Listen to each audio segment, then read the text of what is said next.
Good evening everyone. क्या मेरी आवाज आ रही है?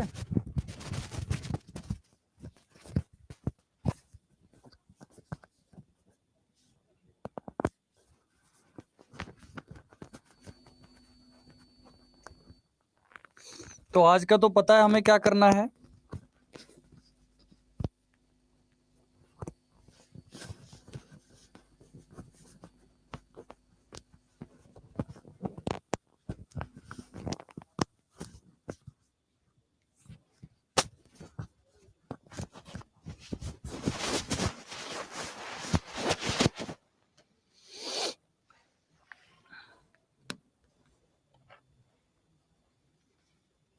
बस 1 सेकेंड रुक जाइए थोड़ा सा।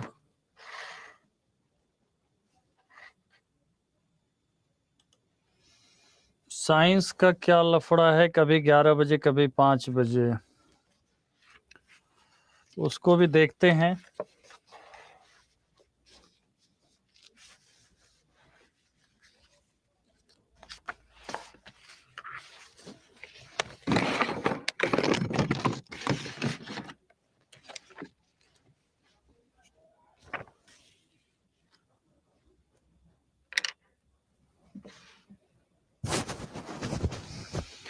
तो चलिए let us start the class and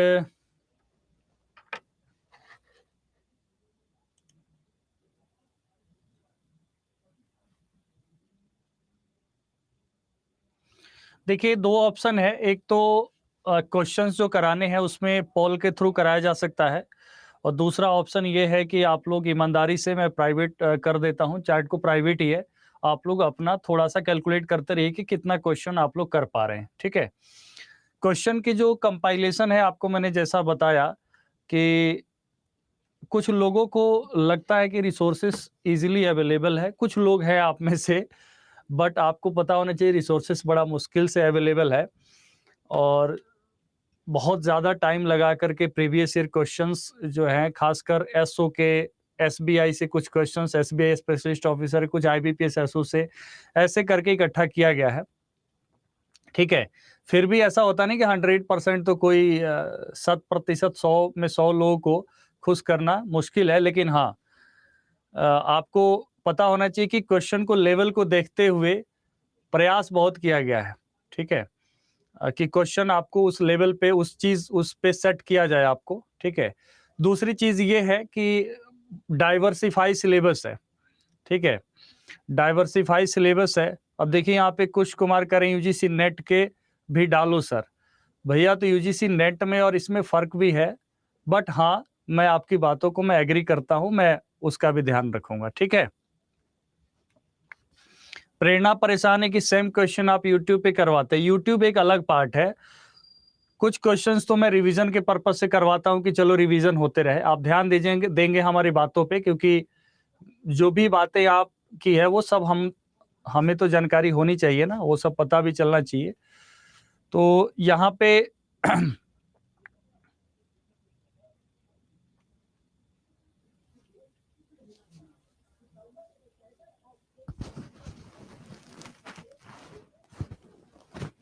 short form की भी लिस्ट मिलेगी। ठीक है।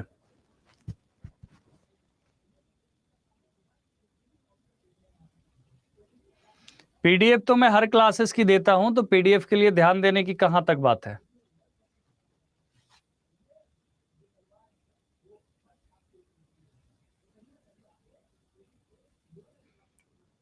बिल्कुल मनीष, तो एक बात ध्यान देंगे, थोड़ी सी मेरी भी बात तो सुन लीजिए। आपकी बात इतना देर सुनते हैं तो हमारी भी बात तो थोड़ी देर सुन लीजिए आप लोग।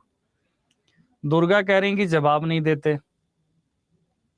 ठीक है, टाइम को लेकर के है। आप एक बात बताइए, अगर मैं 20-25 मिनट पहले किसी कारण से, या 20 मिनट पहले क्लास छोड़ता हूं, 2 घंटे की क्लासेस में सामान्यतः हमें ये परमिशन होता है कि हम 10 मिनट जो है, 10 मिनट पहले, 15 मिनट पहले छोड़ सकते हैं, और बीच में ब्रेक 5-7 मिनट का ले सकते हैं। ये पूरी एक सिस्टम बना हुआ है, क्योंकि फ्लो नहीं रहेगा और आप लोगों को भी प्रोडक्टिविटी नहीं रहेगी। तो उस चीज के लिए भी परेशान होना, अगर आप अपना 10 मिनट आप काउंट करिएगा तो हम अपना 2 घंटा एक्स्ट्रा कैसे देंगे। ध्यान दीजिए, ध्यान दीजिए, मैं खासकर उनको बता रहा हूं कि मैं ये सोचता हूँ, मुझे पता है कि हमें एक्स्ट्रा समय देना है, ठीक है, डेफिनेटली, लेकिन आप लोग स्टडी प्लान के अकॉर्डिंग मैं चल रहा हूँ। अब आप लोग कोऑपरेट करिएगा तो मैं 2 घंटे क्या मैं 5 घंटे एक्स्ट्रा दूंगा, लेकिन उसके लिए आपको भी अपना कोऑपरेशन दिखाना पड़ेगा, ठीक है। आप चाहेंगे कि नहीं 10 मिनट पहले क्यों छोड़ दिए, 20 मिनट पहले छोड़ दिए, ठीक है, तो इसका भी ध्यान रखना जरूरी है। 20 मिनट आप अपना 20 मिनट देख रहे हैं और हमारा 2 घंटा 5 घंटा आप नहीं देख रहे हैं।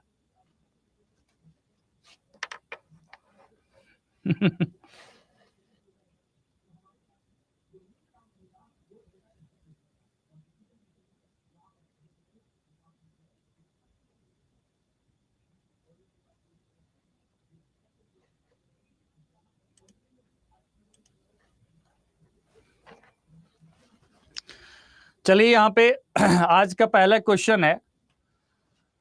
इसमें देखिए, इसमें हर प्रकार के प्रश्नों का ध्यान रखा गया है। कभी आप ये नहीं कह सकते एक क्वेश्चन आएगा और नहीं आएगा। अगर हमें क्वेश्चन पेपर पता होता या आपको पता होता तो आप यहाँ पढ़ने नहीं आते। और एक होता है एजम्पशन, जिस आधार पर हम लोग बेस्ट प्रिपेयर करने की करते हैं, ठीक है।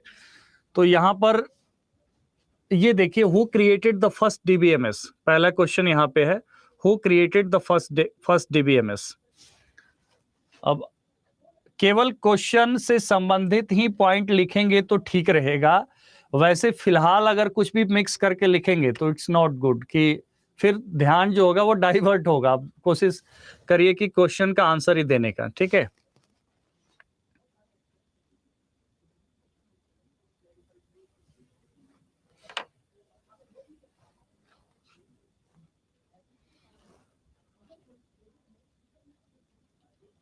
ओके, तो यहां पर आप देखेंगे who created the first DBMS, पहला डीबीएमएस किसने क्रिएट किया था? तो चार्ल्स बैचमैन ने क्रिएट किया था। किसने क्रिएट किया था? ऑप्शन बी इसमें सही जवाब है, ठीक है, चार्ल्स बैचमैन ने क्रिएट किया था। यहां पर ईएफ कोड जो है ना, Edgar Frank code, EF code जिनका नाम है, इनके द्वारा डीबी2 आईबीएम डीबी2 का इन्वेंशन किया गया था। आईबीएम डीबी2 का इन्वेंशन किया गया था। लेकिन यहां पर सवाल ये नहीं पूछा गया है कि फादर ऑफ डीबीएमएस। ध्यान दीजिएगा आप लोग, जैसे चार्ल्स बैबेज को कहा जाता है फादर ऑफ कंप्यूटर, तो ऐसा नहीं है ना कि चार्ल्स बैबेज ने ही पहला कंप्यूटर बनाया था। आप समझ रहे हैं ना? तो यहां पर ध्यान देंगे, फादर ऑफ अगर आपसे पूछा जाए, कल मैंने पढ़ाया था फादर ऑफ डीबीएमएस, तो आंसर होगा ईएफ कोड। अगर कहा जाए who invented the first DBMS, तो Charles Bachman created first DBMS. Okay, अगर आप देखेंगे तो इनके द्वारा इंटीग्रेटेड डेटा स्टोर करके एक डीबीएमएस आईडीएस नाम का, इंटीग्रेटेड डेटा स्टोर नाम का डीबीएमएस, ठीक है, इंटीग्रेटेड डेटा स्टोर आईडीएस नाम का डीबीएमएस इनके द्वारा क्या किया गया था? इन्वेंट किया गया था। ओके, तो बस याद रखना है, जरूरी नहीं कि बस आप नंबर ऑफ क्वेश्चन काउंट करिए, जो पढ़िए उसको याद रखिए, क्योंकि बहुत सटीक क्वेश्चंस दिए जा रहे हैं एमसीक्यूज के माध्यम से। और खासकर मैं आज की मैं बात करता हूं, ये आपके एग्जाम ओरिएंटेड और एग्जाम स्पेसिफिक एग्जाम के लेवल का बिल्कुल हो रहा है। Which type of data can be stored in the database?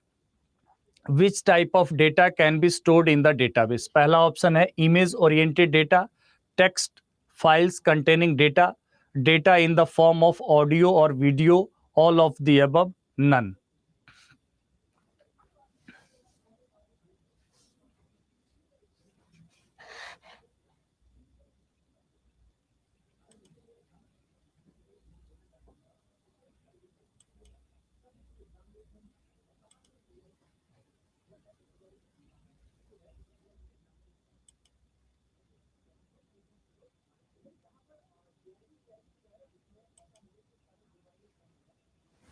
आपके सामने पॉल का ऑप्शन गया होगा क्या? पॉल के ऑप्शन को यूज करिए तो एक बार आप लोग, ताकि हमें भी पता चलेगा ना कितने लोगों का आंसर कितना है।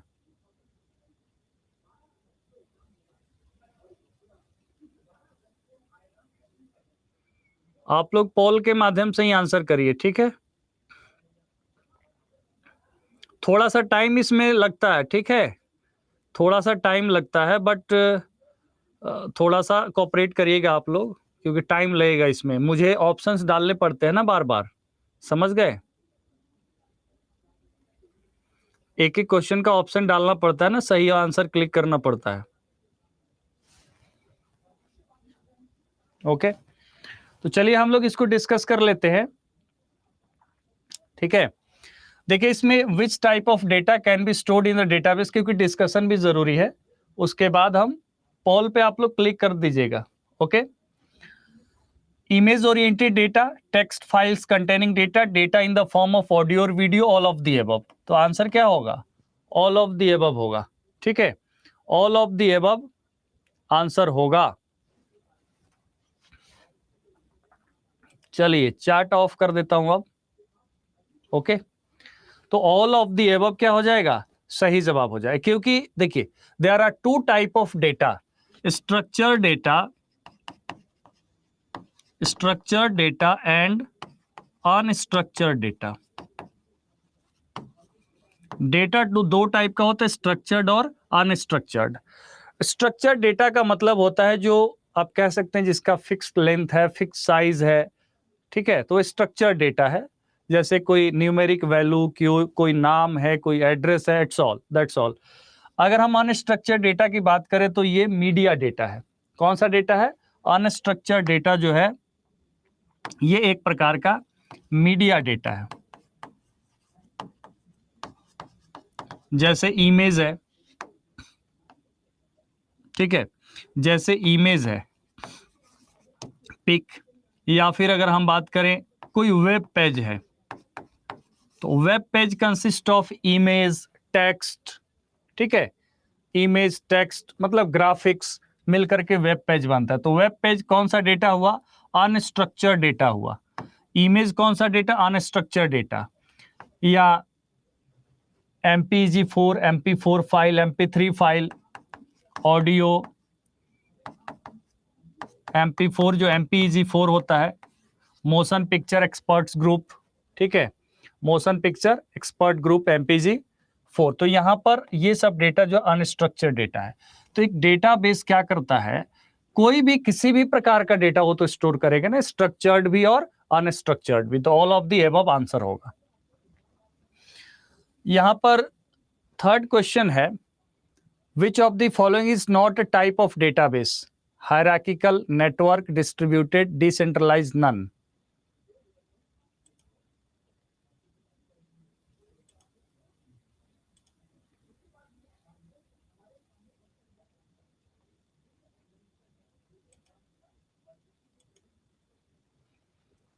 ठीक है, तो इसका आप लोग आंसर दे दीजिए, आपके पास 20 सेकंड का टाइम है।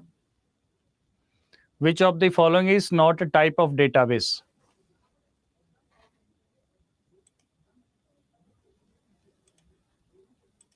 क्या आपके सामने, सबके सामने आ गया है आंसर क्लिक करने का ऑप्शन? नहीं, आप उसमें क्लिक करते रहिए ना। ओके, ठीक है, आप उसमें क्लिक करते रहिए। मैं केवल पूछने के लिए मैं थोड़ा सा यूज कर रहा हूं, ठीक है। ओके, तो चलिए इसका जो सही जवाब है वो क्या है? इसका सही जवाब है डिसेंट्रलाइज्ड, ऑप्शन डी। डिसेंट्रलाइज्ड जो है डेटाबेस का टाइप नहीं है, हायरार्किकल है जो टॉप डाउन अप्रोच यूज करता है, ठीक है, नेटवर्क है, एंड डिस्ट्रीब्यूटेड है, डिसेंट्रलाइज नहीं है। डिफरेंट टाइप्स को थोड़ा सा समझिए आप, centralised, distributed, relational, cloud. Cloud भी एक डेटाबेस का टाइप हो गया, क्योंकि क्लाउड क्या है? क्लाउड को हम कहते हैं huge storage space located at remote place. तो एक्चुअली ये भी तो डेटा स्टोर करने के लिए यूज होता है, ठीक है। Object oriented, hierarchical and network, तो ये सब जो है ये किसके टाइप्स हैं? डेटाबेस के टाइप है। यहां पर डिसेंट्रलाइज कोई टाइप नहीं है। उसके बाद नेक्स्ट क्वेश्चन है, ठीक है, which of the following is not a feature of DBMS?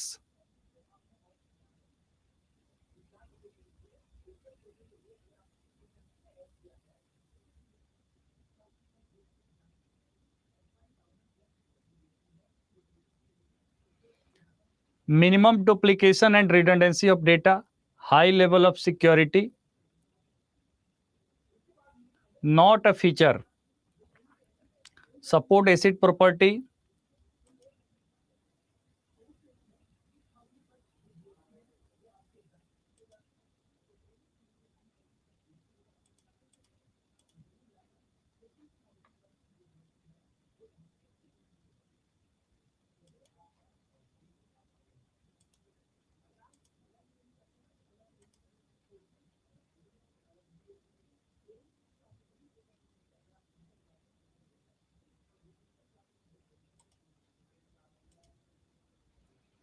Okay तो आंसर करिए आप लोग इस क्वेश्चन का। Which of the following is not a feature of DBMS? Minimum duplication and redundancy of data, high level of security, single user access only, support acid property, none. Not a feature पूछा गया है।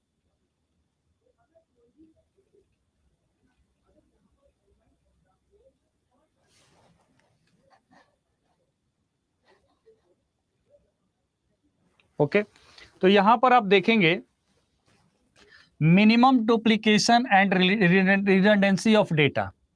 ठीक है, minimum duplication मतलब ये लागू इस पे भी हो रहा है। मिनिमम डुप्लीकेशन मतलब मिनिमम रिडंडेंसी ऑफ डेटा। तो डेटा कम से कम जो है, बार बार रिकरेंस डेटा का क्या हो, कम से कम हो।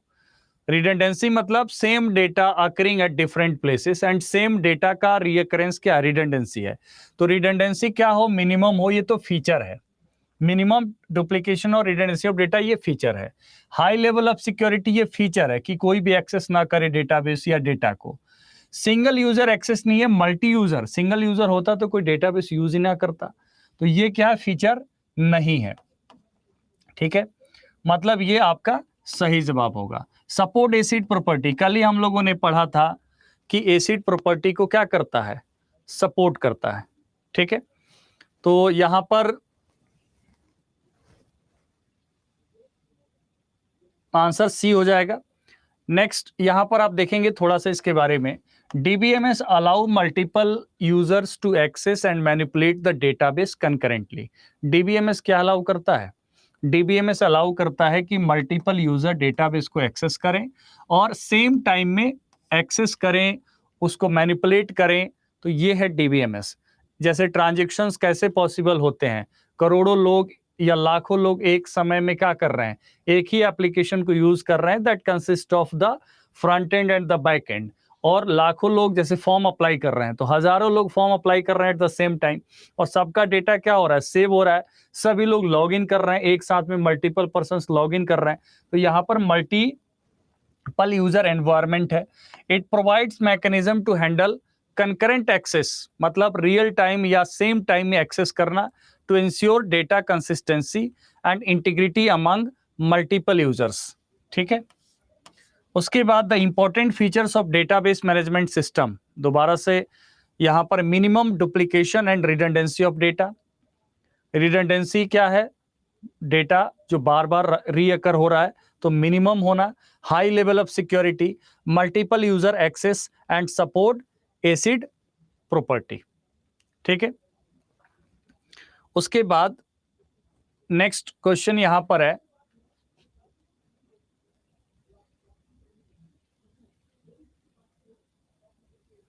which of the following is a component of the DBMS?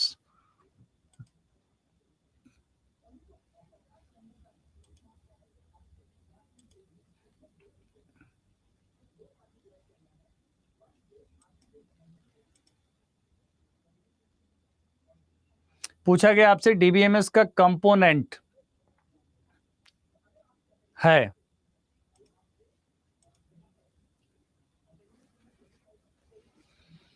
तो आंसर करिए आप लोग। Data, data languages, data manager, all of the above, none.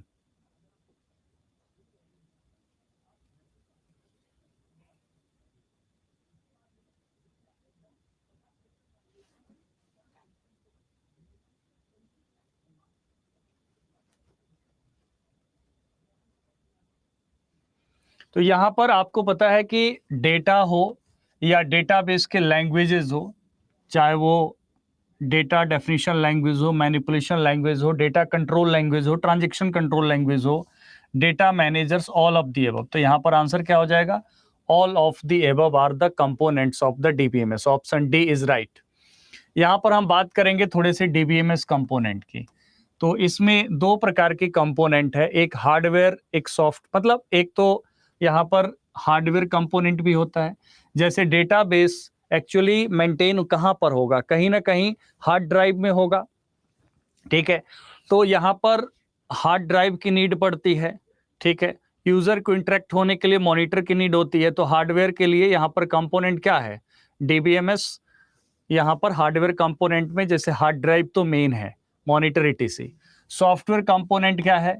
It provide the user interface, it provide the user interface. तो software component में user interface की need पड़ती है, ठीक है। Data managers manages operations of the DBMS, ठीक है। Like database administrator, तो मैनेजेस ऑपरेशंस ऑफ डीबीएमएस को मैनेज करता है, यहाँ पर डेटा मैनेजर कहलाता है ये। डेटा आपको पता है जो हम एक्चुअल रूप से कोई भी डेटा स्टोर करते हैं, फैक्ट को स्टोर करते हैं, ठीक है। डेटा लैंग्वेजेस क्या होते हैं? Data languages are nothing but database languages. और डेटाबेस लैंग्वेजेस, ठीक है, डेटाबेस लैंग्वेजेस कौन से होंगे? Data definition language, data manipulation language, data control language and transaction control language, TCL, ठीक है। Transaction control language allowed to perform operations like creating, modifying, storing, retrieving, इन सब के लिए यहाँ पर यूज होता है। थोड़े से आप अपने जो भी जो है जानकारी है उसको थोड़ा शार्प करते रहने की ज़रूरत है, और प्रैक्टिस से चीज़ें बहुत सारा ठीक हो जाता है, और आपको अल्टीमेटली एग्जाम में क्वेश्चंस आपके सामने होंगे, थोड़ी क्लैरिटी मिल जाती है आंसर करने के टाइम। यहाँ पर आप देखेंगे, which of the following is known as a set of entities of the same type that share same property or attributes? Relation set, tuples, entity set, entity relation model, none.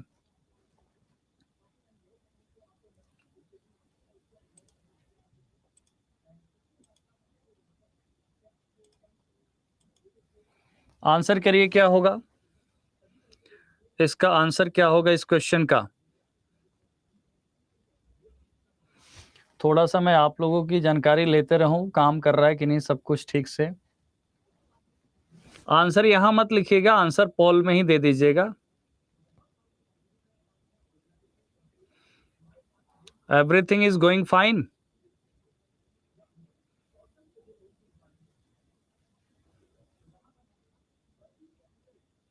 अच्छा, काम कर रहा है, time लग रहा है, तभी तो मैंने कहा कि थोड़ा टाइम लगेगा, थोड़ा टाइम तो लगेगा ही।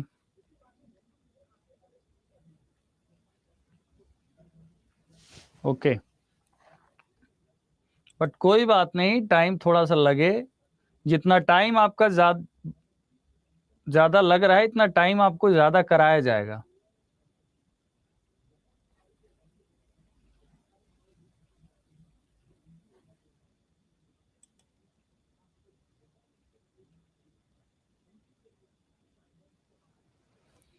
ओके, तो अगले क्वेश्चन पे यहाँ पे देखेंगे, which of the following is known as the set of entities of the same type that share same of properties और एट्रीब्यूट्स? इसको हम कहेंगे एंटिटी सेट। अब जैसे यहाँ पर एक बात देखिए, जब हम लोग किसी भी टेबल में डेटा को स्टोर करते हैं, लाइक स्टूडेंट टेबल है, तो स्टूडेंट टेबल में हम रोल नंबर स्टोर करते हैं, ठीक है, नेम, ठीक है, नेम, एड्रेस। इसका मतलब क्या है? हम यहाँ पर स्टूडेंट 1 का रोल नंबर जैसे 01, 02, तो ये क्या है? There are multiple entities. तो स्टूडेंट क्या है? सिमिलर टाइप ऑफ एंटिटीज को हम क्या कहेंगे? एंटिटी सेट कहेंगे। तो यहाँ पर जितने भी रिकॉर्ड्स मेंटेन हो रहे हैं स्टूडेंट के मेंटेन हो रहे हैं, और सभी स्टूडेंट का roll number, name and address. जैसे कोई कार है तो कार का भी हम क्या कर रहे हैं? कार का model number, car manufacturing and all, ठीक है, प्राइस। तो entity set is nothing but similar type of entity. तो विच, यहाँ पर क्वेश्चन क्या पूछा गया? Which of the following is known as the set of entity of the same type? Entity same type क्या? जिसके बारे में आप सेम इंफॉर्मेशन स्टोर कर रहे हो, सेम प्रॉपर्टी और एट्रीब्यूट्स। मतलब रोल नेम सबका है, एड्रेस सबका है, तो इसको हम क्या कहेंगे, एंटिटी सेट कहेंगे। So option C is right. Next question, what does an RDBMS consist of? RDBMS consist of, यहां पर ऑप्शन है कलेक्शन ऑफ रिकॉर्ड्स। आप लोग भी ध्यान से पढ़ दीजिए, पॉल आएगा तो बस आंसर कर दीजिएगा। Collection of keys, collection of tables, collection of fields, none.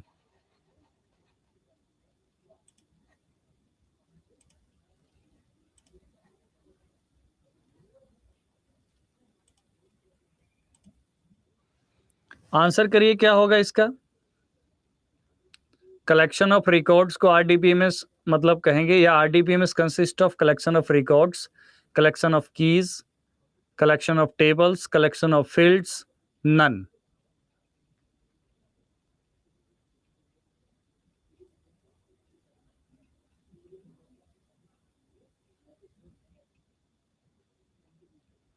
Okay, तो आपने आंसर कर दिया होगा।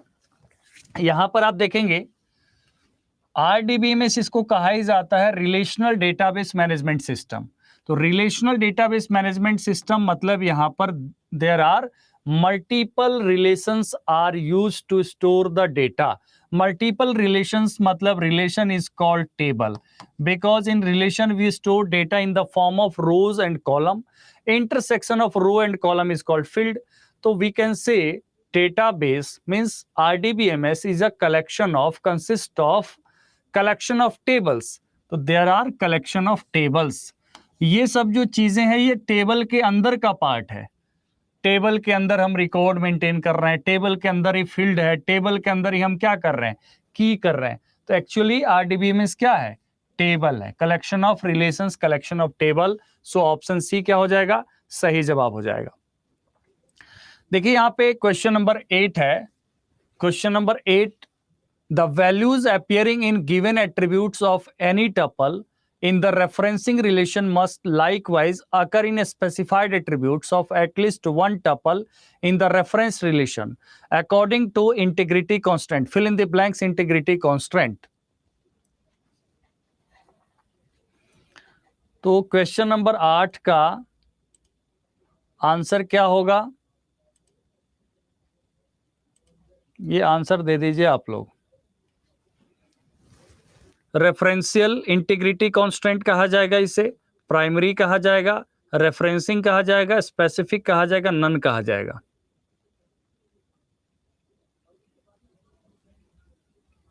रेफरेंसिंग रिलेशन क्या होता है, जैसे दो टेबल है आपके पास, तो दूसरी टेबल में, ठीक है, दूसरी टेबल में जो एट्रीब्यूट है, ठीक है, वो एट्रीब्यूट यहां पर उस टेबल में, प्राइमरी टेबल में एग्जिस्ट होता है, ठीक है।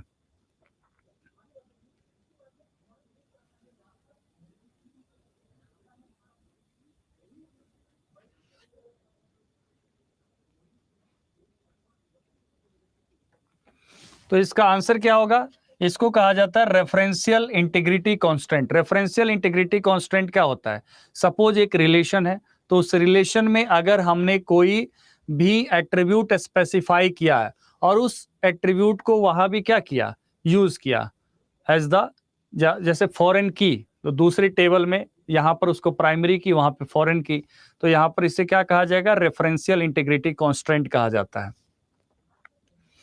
Next, fill in the blanks is hardware component that is most important for the operation of database management system।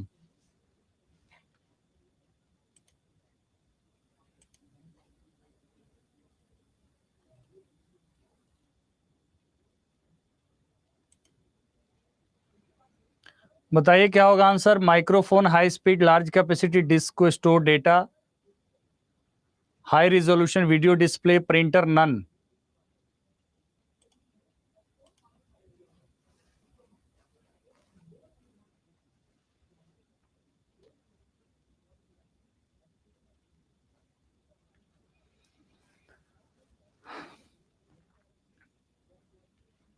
Hardware component के बारे में यहां पर पूछा गया है कि कौन सा हार्डवेयर कंपोनेंट रिक्वायर्ड है डेटाबेस मैनेजमेंट सिस्टम के ऑपरेशन के लिए, ठीक है।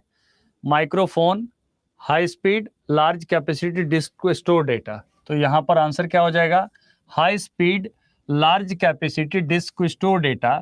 अब यही स्पेस जो रिमोट प्लेस पे होता है, रिमोट प्लेस पर मतलब डेटा को आपके लोकल कंप्यूटर से बहुत दूर स्टोर किया जा रहा है, जैसे फेसबुक सर्वर के पास। तो यहां पर जब इसे रिमोट एरिया पे स्पेस होता है तो इसी को क्या कहा जाता है, क्लाउड कहा जाता है। ठीक है, नेक्स्ट क्वेश्चन है, fill in the blanks is a set of one or more attributes taken collectively to uniquely identify a record. Primary key, foreign key, super key, candidate key, none. Fill in the blanks is a set of one or more attributes taken collectively to uniquely identify a record. Set of one or more attributes taken collectively to uniquely identify a record. Primary की यहां पर option है, foreign की है, super की है, candidate की है, नन है।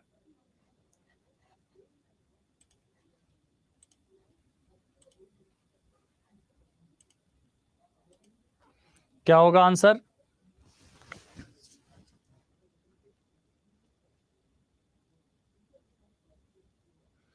is a set of one or more attributes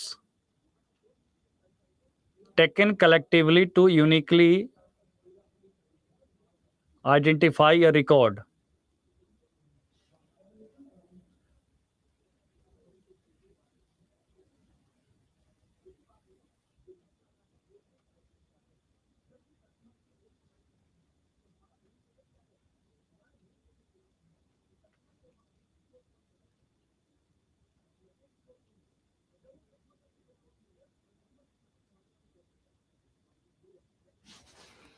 इसका आंसर मुझे आप लोग करेंगे,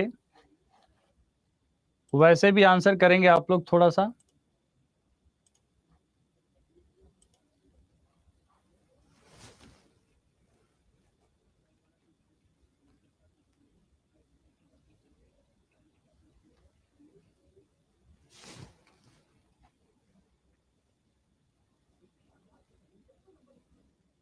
ओके, तो यहां पर आप देखेंगे super set of all keys, यहां पर सुपर की होता है। ठीक है, थोड़ा सा यहां पर आप लोग ध्यान देंगे। ठीक है, थोड़ा सा इस पे ध्यान देंगे आप लोग।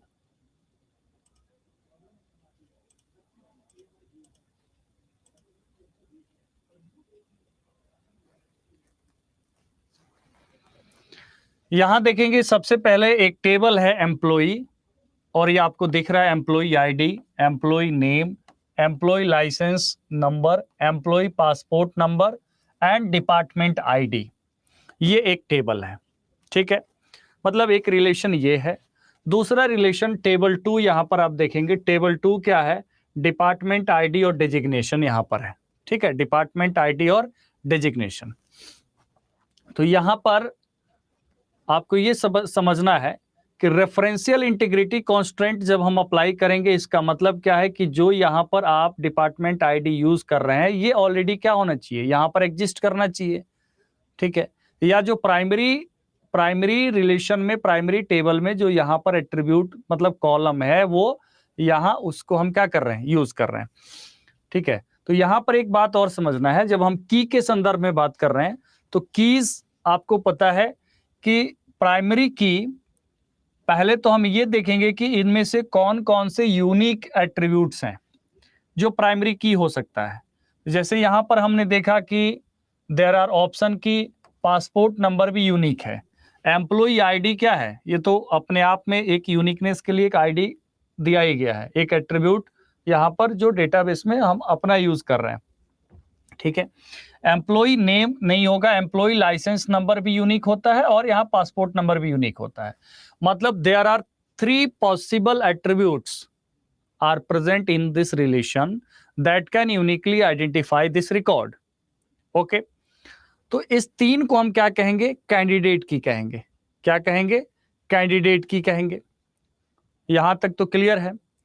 अब इस आउट ऑफ 3 1 इज प्रोमिनेंट कि वो प्राइमरी की होगा, तो इस टेबल में एम्प्लॉई आईडी क्या हो गया, प्राइमरी की हो गया। तो प्राइमरी की के बाद जो 2 बचा वो कौन सा की हो गया, आपको पता है कि प्राइमरी की के बाद जो बच जाता है वो क्या बच जाता है? अल्टरनेट की। अल्टरनेट की मतलब अल्टरनेट टू द प्राइमरी की, ये अल्टरनेट ऑप्शन हो सकता था। तो कैंडिडेट की कितने हुए? 3 हुए, मतलब उसके में से ही एक क्या हो गया? प्राइमरी की होगा। अल्टरनेट की जो रिमेनिंग 2 बच गए, that can uniquely identify, that may uniquely identify, तो वो क्या हो गया? अल्टरनेट की हो गए। ठीक है, यहां पर इस अल्टरनेट की को यूनिक की भी कहा जाता है। क्या कहा जाता है? यूनिक की भी अल्टरनेट की को कहा जाता है। तो यहां तक क्लियर हो गया। अब हम यहां पर बात करेंगे फॉरेन की।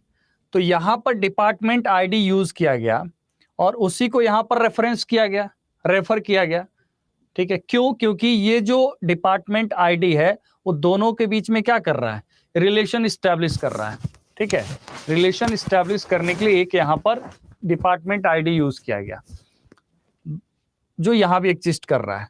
तो ये फॉरेन की हो गया। ठीक है, अगर सपोज एम्प्लॉय आईडी को भी यहां पर रेफर कर लिया जाता तो एम्प्लॉय आईडी यहां पर क्या हो जाता? फॉरेन की हो जाता। इस टेबल में, सेकेंडरी टेबल में एम्प्लॉय आईडी क्या हो जाता? फॉरेन की हो जाता। जैसे रेफरेंस की जिसे कहते हैं हम, फॉरेन की को क्या कहते हैं? रेफरेंस की कहते हैं। अब यहां पर बात देखिए, प्राइमरी की, कैंडिडेट की, अल्टरनेट की, ये सब किसका पार्ट है? इसका सुपर सेट जो होगा वो सुपर की होगा। मतलब सुपर की के अंदर का ही ये सब कुछ है। अल्टरनेट की, कैंडिडेट की, प्राइमरी की। हालांकि कैंडिडेट की के अंदर ही प्राइमरी की है, मतलब यहां पर कैंडिडेट की 3 है, उसी का एक की क्या मान लिया गया? प्राइमरी की मान लिया गया। बट यहां पर once we set all the keys, तो प्राइमरी की एक हो गया, ठीक है, कैंडिडेट की या हो अल्टरनेट की। ठीक है, all these are part of the super key. तो अब थोड़ा सा आप लोगों को, थोड़ा सा क्या ये क्लियर हो गया होगा? थोड़ा सा तो कभी नहीं जाएगा जीवन से, बट अब क्लियर हो गया होगा।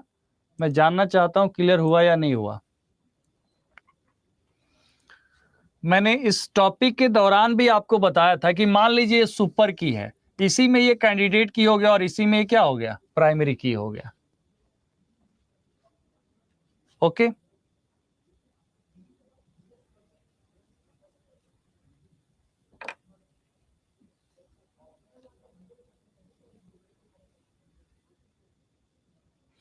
देखिए, जब किसी भी टेबल में, रिलेशन में प्राइमरी की के लिए एक एट्रीब्यूट काफी नहीं है, ध्यान से समझिए।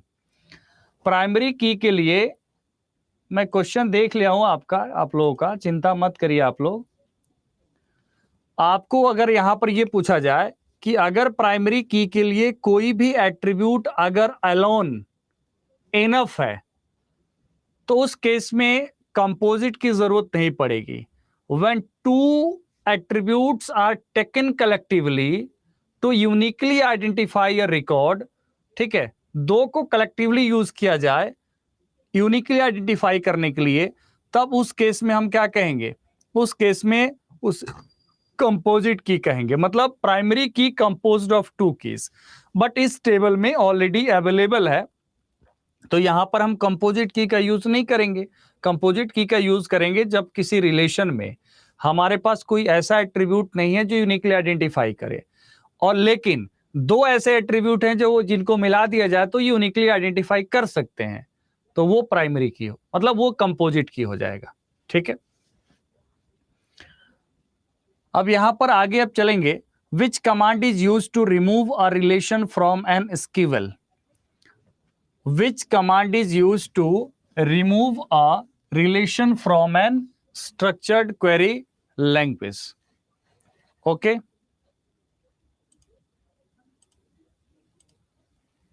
तो आंसर इसका क्या होगा बताइए आप लोग।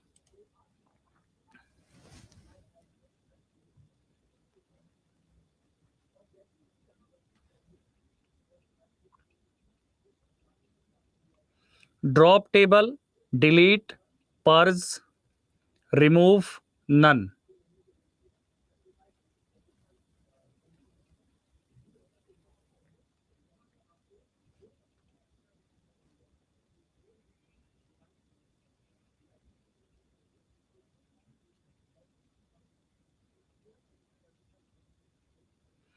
Which command is used to remove a relation from an SQL? Drop table, delete, purge, remove, none. तो आंसर क्या होगा? Remove a relation from a SQL, तो इसके लिए क्या यूज होगा? जो परमानेंटली किसी टेबल को रिमूव कर देता है विद स्ट्रक्चर, तो उसके लिए हम क्या यूज करते हैं? ड्रॉप टेबल यूज करते हैं। डिलीट के केस में क्या होता है? डिलीट के केस में अगर किसी स्पेसिफिक रो को डिलीट कर सकते हैं या ऑल रोज को भी डिलीट कर सकते हैं, ठीक है। लेकिन वहां पर वेयर क्लॉज भी हम लोग यूज करते हैं। यहां पर आप देखेंगे, Which of the following command is correct to delete the values in the relation teaches? Teaches नाम का एक टेबल है, नॉट टीचर। teaches नाम का एक रिलेशन है, टेबल है। यहां पर पूछा गया है कि which of the following command is correct to delete the values in the relation teaches?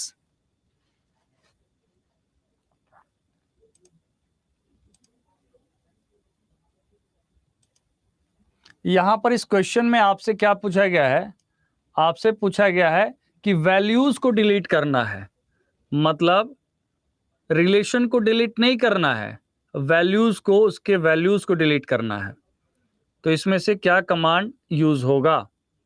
Delete from teaches, delete from teaches where ID equal to null, remove table teaches, drop table teaches, none.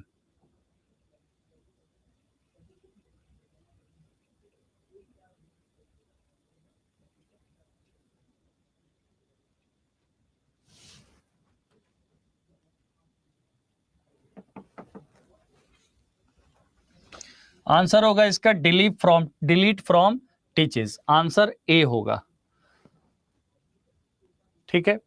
Next question है, which of the following is the subset of the SQL commands used to manipulate Oracle structures including tables?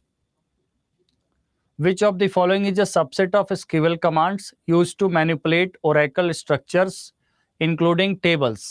Table के structure को क्या करना? Table के structure को यहां पर आपसे पूछा गया है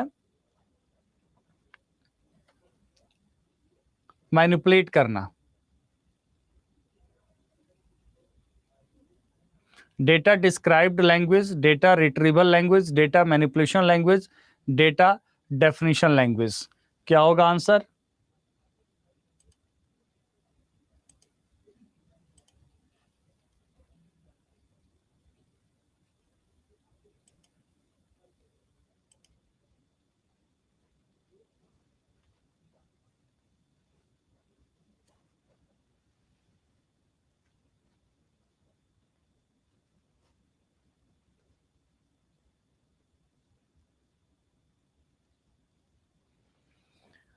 इसका सही जवाब, देखिए वैसे DDL, DML, DCL और TCL होता है। तो यहां पर आपसे पूछा गया है मैनिपुलेट और ओरेकल स्ट्रक्चर, या फिर SQL की अगर हम बात करें, SQL command use to manipulate structures including tables. तो इसका आंसर होगा डेटा डेफिनेशन लैंग्वेज। मैनिपुलेशन से तो हम डेटा को मैनिपुलेट करते हैं, बट टेबल और रिलेशन के स्ट्रक्चर को डिफाइन करना, उसको ऑल्टर करना, इसके लिए क्या यूज होता है? डेटा डेफिनेशन लैंग्वेज यूज होता है, DDL यूज होता है। तो ऑप्शन डी इज राइट। देखिए DDL are use to, data definition languages are use to define schema. Schema का मतलब क्या होता है? Structure of the relation. Table के स्ट्रक्चर को हम क्या कहेंगे? स्कीमा कहेंगे। And table characters and consist of commands that help in modifying. DML performs the changes in the values of the relation. अगर वैल्यूज को चेंज करना है, अपडेट करना है, इंसर्ट करना है, ठीक है, तो यहां पर वैल्यूज को मॉडिफाई करने के लिए, चेंज करने के लिए यहां पर DML का यूज किया जाता है, डेटा मैनिपुलेशन लैंग्वेज का यूज किया जाता है, ठीक है। मुझे ऐसा लग रहा है कि इसमें थोड़ा टाइम कंज्यूमिंग प्रोसेस है, तो मैं इसका एक बार रिजल्ट डिस्प्ले करके और फिर मैं उसी मोड में आना चाहता हूं। क्या कहना है आप लोगों को? आप लोग कुछ कहिए इसमें।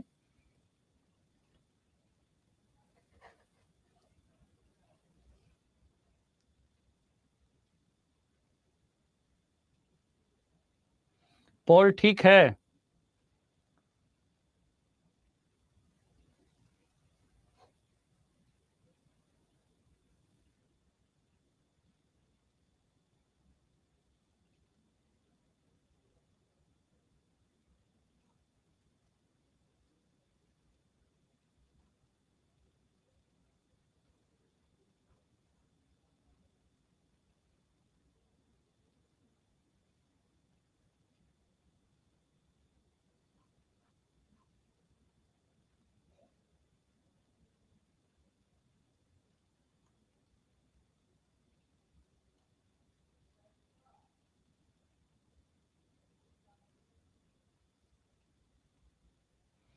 चलिए देखते हैं इसको, थोड़ा सा मैं ही जल्दी जल्दी से ऑप्शन क्लिक कर रहा हूं, ठीक है, थोड़ा मैं ही जल्दी जल्दी से क्लिक कर रहा हूं। अब थोड़ा सा इसमें समझाना में भी समय तो लग रहा है ना।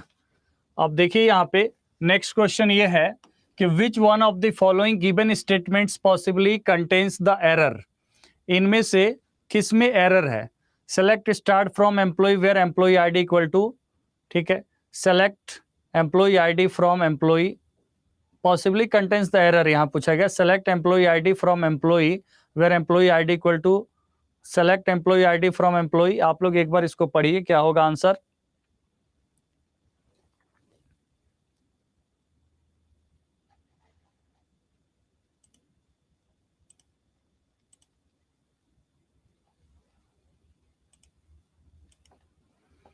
चलिए इसका आंसर करिए आप लोग, क्या होगा। विच one of the following given statement possibly contains the error. इनमें से एक है जिसमें एरर है, आपको चुनना है कि कौन सा स्टेटमेंट है जिसमें एरर है।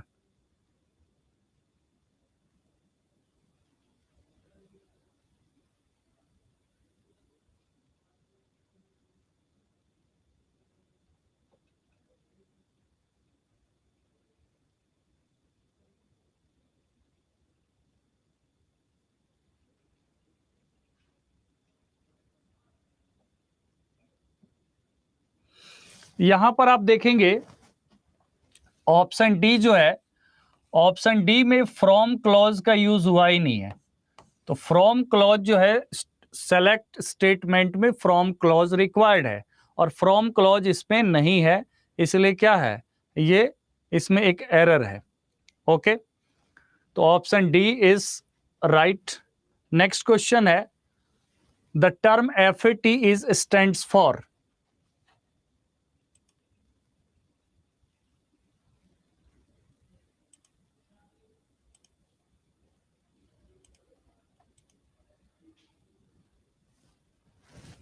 The term FAT is stands for file allocation tree, file allocation table, file allocation graph, all of the above, none.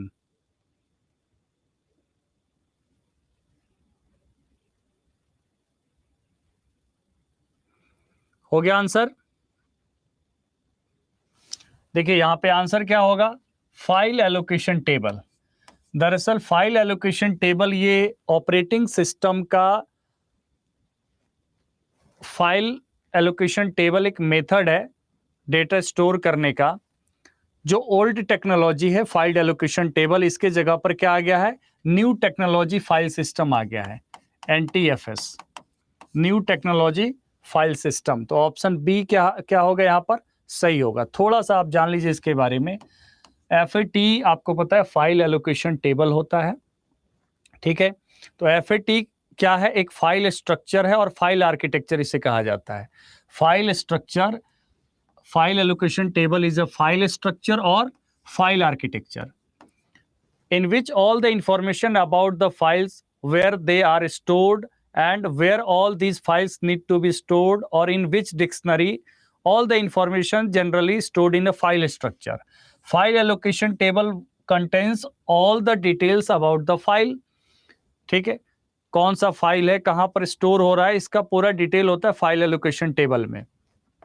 Operating system creates a table in which all the files and clusters are stored, known as file allocation table. File से related सभी information को एक table में maintain किया जाता है operating system के द्वारा। तो ऑपरेटिंग सिस्टम यूज करता है फाइल एलोकेशन टेबल, फैट या NTFS, new technology file, NTFS file system, new technology file system. तो फैट के जगह पर एनटीएफएस का यूज किया जाता है। तो यहां पर इसका तो आंसर मैंने पहले ही बता दिया है।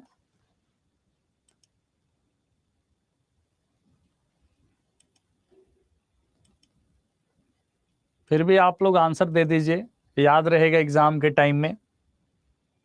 ये तो हो गया था ना, ये ठीक है। NTFS refers to which one of the following. NTFS refers to which one of the following. ये दोनों क्वेश्चन भी बहुत अच्छा क्वेश्चन है, ये भी आपको उसी से लिया गया है, क्वेश्चन से, क्वेश्चन बैंक से। New technology file system, new tree file system, new table type file system, both A and C and none. तो आंसर क्या हो जाएगा? आंसर हो जाएगा न्यू टेक्नोलॉजी फाइल सिस्टम। अब दोनों का फर्क थोड़ा सा समझते हैं। फाइल एलोकेशन टेबल, पहले ऑपरेटिंग सिस्टम फाइल से रिलेटेड सभी जो इंफॉर्मेशन को स्टोर करता था, जैसे फाइल स्ट्रक्चर से रिलेटेड, वो FAT32 कहलाता था, फाइल एलोकेशन टेबल। ठीक है। जब टेक्नोलॉजी आगे बढ़ा और खासकर अगर हम बात करें तो फाइल एलोकेशन टेबल जो है उसका जो टेबल का साइज होता था 4 GB होता था। ठीक है। When technology evolves with time, a new type of file system is introduced known as new technology file system. ठीक है। तो पहले का ड्रॉबैक क्या था कि वो 4 GB उसका जो स्टोरेज था, मतलब वो स्टोर करता था साइज, फाइल एलोकेशन टेबल का साइज होता था 4 GB, लेकिन NTFS का जो साइज हो गया वो मतलब बहुत बड़ा टेराबाइट में हो गया। आगे उस पर क्वेश्चन है इसलिए मैं नहीं बता रहा हूं। ठीक है। It overcomes all the drawbacks issues that exist in the FAT file architecture and has many other new features such as it is fast, it can handle files whose size is even greater than 4 GB। तो 4 GB क्या था? 4 GB data file की size को handle करने के लिए file allocation table था। अब यहां पर आपसे पूछा गया है which of the following can be considered as the maximum size that is supported by NTFS। 17 number question का आंसर क्या होगा?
इस पोल में थोड़ा सा मिस्टेक हुआ था।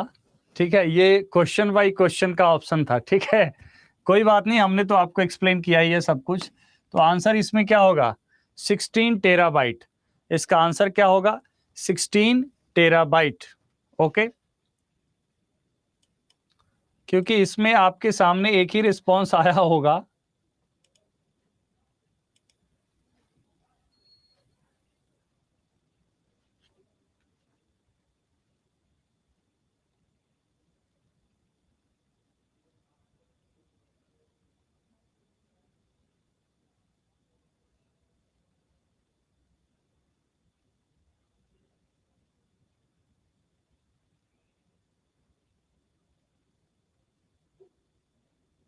चार जीबी हमने बताया,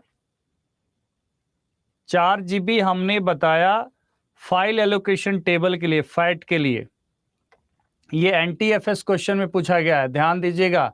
NTFS। ओके। तो पोल को फिर से कभी ट्राई किया जाएगा।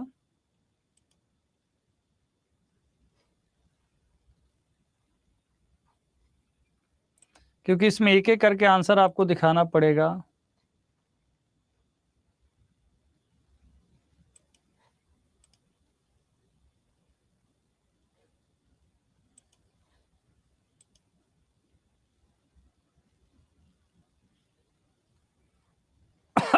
चलिए, तो नॉर्मल तरीका से ही करते हैं। ठीक है।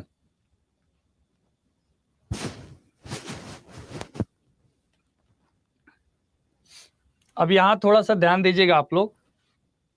अरे समझ गया मैं, टाइम लग रहा है, तो हमने तो पहले ही बोला था थोड़ा टाइम कंज्यूम होगा। मैं इसको अब करता हूं फास्ट। ठीक है। ओके, फास्ट करता हूं और उसको फिर से करेंगे यूज। न्यू फीचर था, the new technology file system was introduced in 1993 for the very first time as a part of new Windows operating system, Windows NT 3.1। ठीक है, यहां पर आप देखेंगे न्यू टेक्नोलॉजी फाइल सिस्टम को कब इंट्रोड्यूस किया गया था? 1993 में इंट्रोड्यूस किया गया था, 1993 में। कौन से ऑपरेटिंग सिस्टम के समय? यहां पर विंडोज एनटी, इस ऑपरेटिंग सिस्टम का नाम ये विंडोज एनटी 3.1 मतलब न्यू टेक्नोलॉजी। ओके, यहां पर आपको समझना है कि Windows are still using it because of its fast speed and can support file whose size is up to 16 terabyte. ठीक है, 16 टेराबाइट साइज को, ये फाइल साइज को सपोर्ट करता है। ठीक है, जो पहले ओल्ड सिस्टम क्या था? फैट, तो फैट का क्या था? 4 GB था। तो ये समझ में आ गया आपको दोनों का डिफरेंस। नेक्स्ट क्वेश्चन है, huge collection of the information और data accumulated from several different, from होगा, from several different sources is known as a huge collection of, एक सेकेंड आपका इनेबल करना पड़ेगा। चलिए अब आंसर करिए आप लोग, मैं देख रहा हूं। ओके,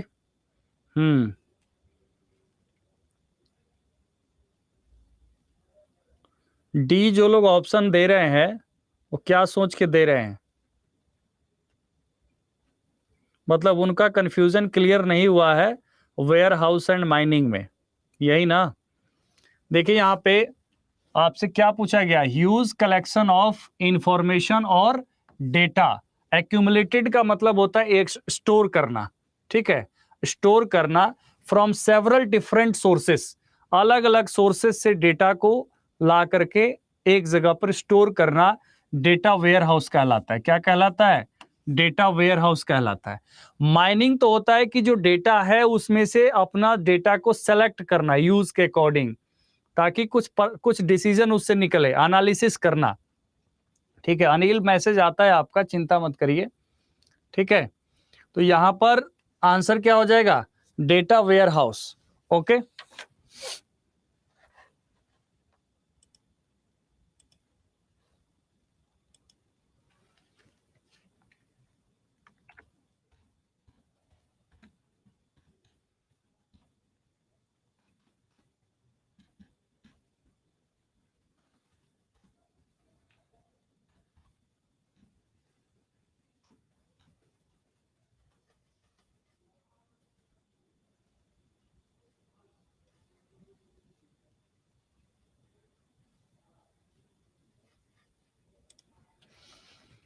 ओके, तो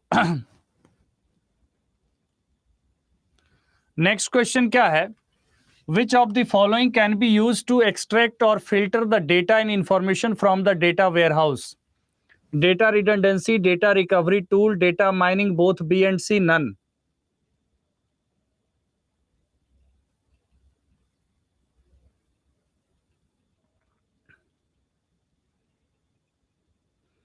Which of the following can be used to extract or filter the data and information from the data warehouse? Data redundancy, data recovery, data mining, both B and C. Answer क्या हो जाएगा? Data mining हो जाएगा। Option C is right, data mining. Okay, कुछ लोग इतना लंबा लंबा मैसेज लिखते हैं ना, इतना बड़ा बड़ा, एक लाइन लिखोगे तो पढ़ा भी जाएगा, इतना बड़ा कौन पढ़ेगा बताइए? डेटा माइनिंग करना पड़ेगा पढ़ने के लिए। नेक्स्ट है, which one of the following refers to the copies of the same data और information occupying the memory space at multiple places?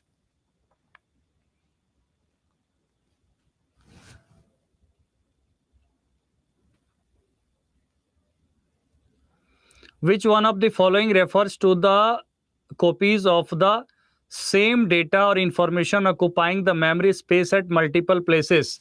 This is known as data redundancy. मतलब reoccurrence of the same data at multiple places, इसको क्या कहेंगे? Data redundancy कहा जाएगा, option D. तो देखिए यहाँ पर डेटा वेयर हाउसिंग, ध्यान दीजिए ये जो भी क्वेश्चन आप पढ़ रहे हैं हाईली इंपॉर्टेंट है। डेटा माइनिंग, ठीक है, इससे पहले आपने डेटा रिडंडेंसी पढ़ा, which one of the following refers to the data about data? Data about data, data mining क्या होता है? हमारे पास ह्यूज अमाउंट ऑफ डेटा, उसमें से कुछ ऐसे डेटा को एक्सट्रैक्ट करना जो डिसीजन लेने में सहायक होता हो, जो एक जिसका कोई मीनिंगफुल डिसीजन निकालने में डेटा को अपने अपने किसी पार्टिकुलर चीज से रिलेटेड डेटा को निकालना, ठीक है, उसको हम डेटा माइनिंग कहेंगे। ये data about data Meta data होता है। जैसे डेटा अबाउट डेटा क्या होता है? डेटा अबाउट डेटा होता है जैसे आपका कोई फाइल है, तो फाइल का नेम, फाइल का स्टोरेज, फाइल का क्रिएशन डेट, वो मेटा डेटा हो गया, ठीक है। जैसे कोई सॉन्ग है, एग्जाम्पल के लिए समझिए, कोई सॉन्ग है, तो सॉन्ग में सिंगर नेम, सॉन्ग तो अपने आप में डेटा है, म्यूजिक फाइल है तो क्या है? डेटा है। लेकिन म्यूजिक फाइल में सिंगर का name, year of released, lyrics, ये क्या हो गया? ये हो गया उस डेटा के बारे में डेटा, मतलब उस म्यूजिक के बारे में डेटा। तो इसको क्या कहेंगे? इसको कहेंगे हम मेटा डेटा। क्या कहेंगे हम? मेटा डेटा कहेंगे। ओके, नेक्स्ट क्वेश्चन क्या है? क्वेश्चन नंबर 22 है, which of the following refers to the level of data abstraction that describes exactly how the data is actually stored? How the data is actually stored, इसको हम क्या कहेंगे?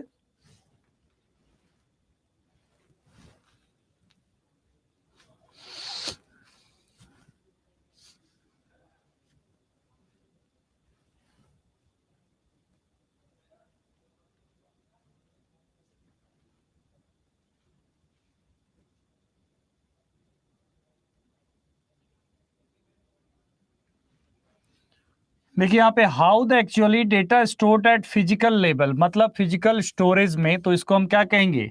Physical level कहेंगे। क्या कहेंगे? फिजिकल लेवल कहेंगे। Okay, तो इससे आगे हम लोग बस 5-6 मिनट का ब्रेक करते हैं, उसके बाद करेंगे। ओके,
तो चलिए कंटिन्यू करते हैं। आई थिंक हम लोगों का टाइम जो है हो गया ओवर।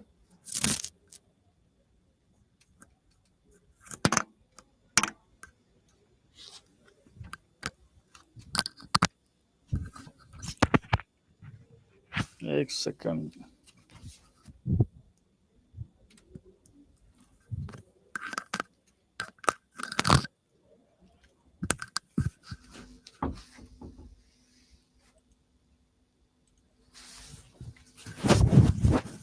क्लास में उपस्थित हो जाइए सभी लोग, सभी छात्र छात्राएं।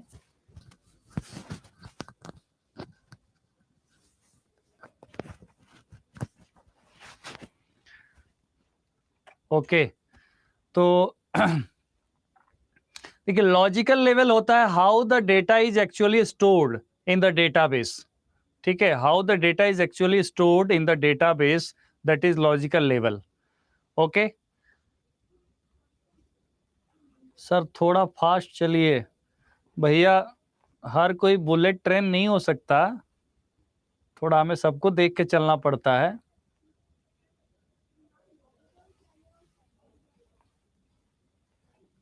एकदम जुल्म करके ही मानोगे क्या?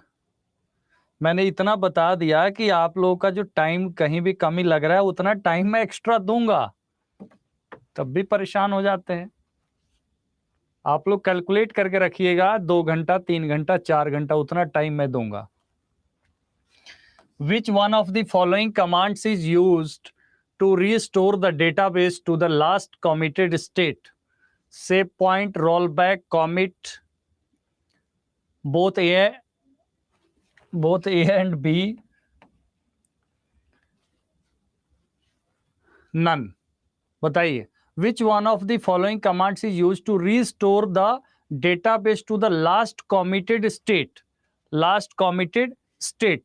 वॉइस नहीं आ रही है? वॉइस बिल्कुल ठीक है, यहां से ऑडियो ठीक है, आप देखिए एक बार अपने एंड से।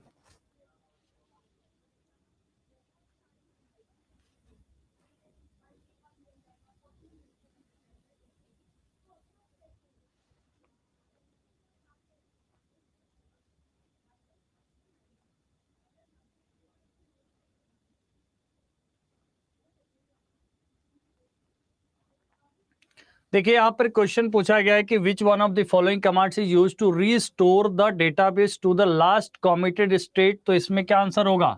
रोल बैक आंसर होगा। ऑप्शन बी बिल्कुल सही जवाब है। ठीक है, ऑप्शन बी। कुछ लोग पॉल की डिमांड कर रहे हैं, भैया रुक जाओ क्वेश्चन कंप्लीट कर ले, कल देखेंगे इसको। ठीक है, मतलब आगे क्वेश्चन करने के टाइम में। और नेक्स्ट क्वेश्चन है, the term DFD stands for.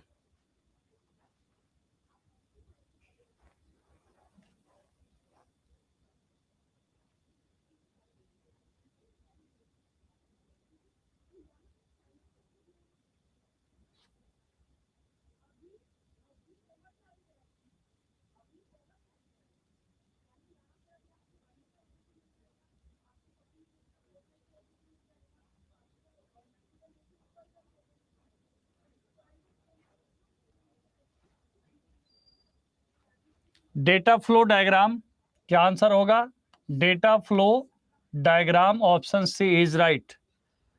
Which of the following refers collection of the information stored in a database at a specific time?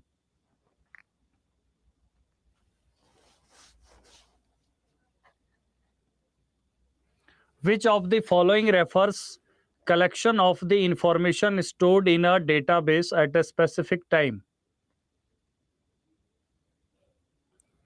देखिए आज से बहुत सारे लोगों का थोड़ा सा मेरे से शिकायत है कि सर का रिप्लाई नहीं मुझे मिलता, या पर्सनली सर रिप्लाई नहीं करते।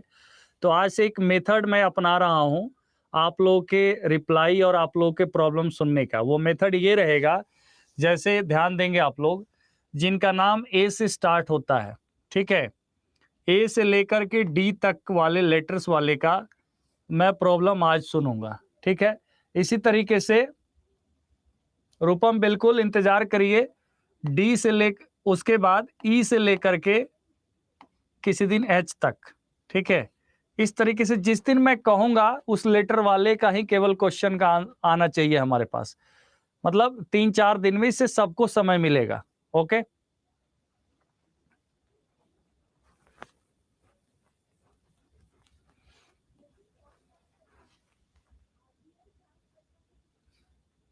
बिल्कुल आएगा, क्यों नहीं आएगा। एग्जाम बाद मेरा नंबर आएगा, ऋषि भैया आएगा आपका भी नंबर। यहाँ देखिए, which of the following refers collection of the information stored in a database at a specific time. इसे कहा जाता है इंस्टेंस ऑफ द डेटाबेस। क्या कहा जाता है? Instance of the database. तो क्वेश्चन नंबर 25 का आंसर क्या हो जाएगा? Option B.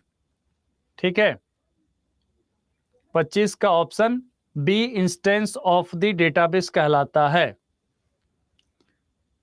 नेक्स्ट है, द कलेक्शन ऑफ डेटा और information stored in a database at a particular moment is known as instance of the database. तो इसको याद रखना होगा आपको। कलेक्शन ऑफ डेटा और information stored in a database at a particular moment, इसको क्या कहा जाता है? इंस्टेंस ऑफ डेटाबेस कहा जाता है। ठीक है, नेक्स्ट, स्कीमा होता है स्ट्रक्चर। श्याम नारायण जी, स्कीमा मतलब स्ट्रक्चर। जैसे कोई हम टेबल डिफाइन करते हैं तो हम ये डिफाइन करते नहीं कि कितने कॉलम होगा, कौन कौन सा एट्रीब्यूट उसमें आप यूज कर रहे हैं, that is called schema. Next है, the term data independence refers to. The term data independence refers to, data independence यहां पूछा गया है।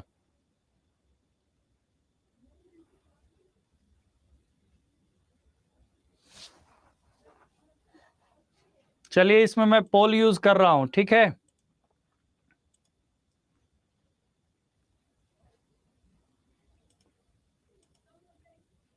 आंसर करिए आप लोग, पोल पोल के थ्रू आंसर करिए।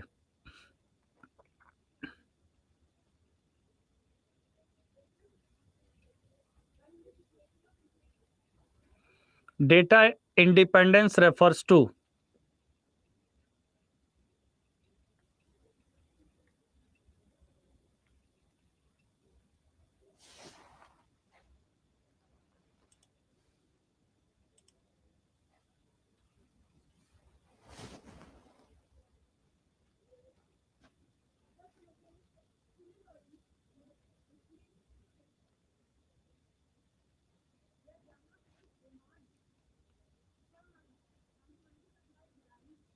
क्या होगा आंसर बताइए? Option D, option D is right.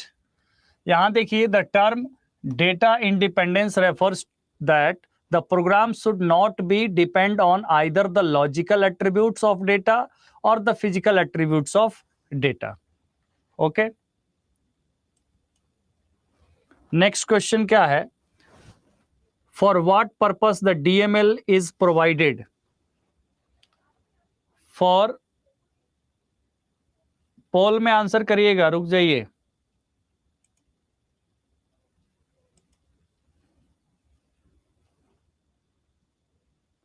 For what purpose DML is provided?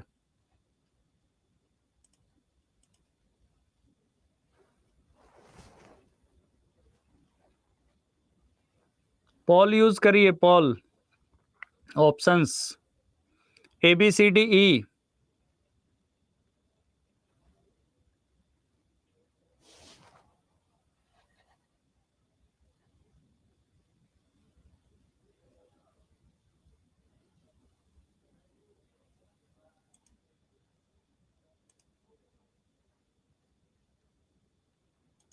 अच्छा, पॉल आया ही नहीं आपके पास, मिसिंग हो गया।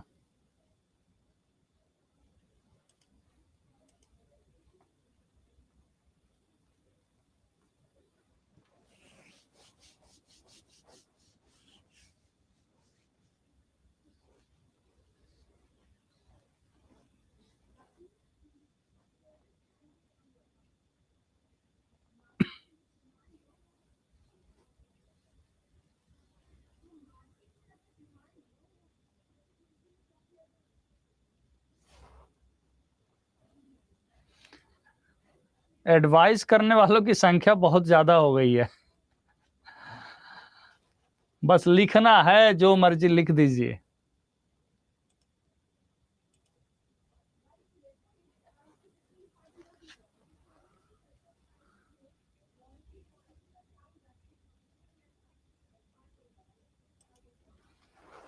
Answer is manipulation and processing of data. Data manipulation language is provided for manipulation and processing of the database. Option B is right.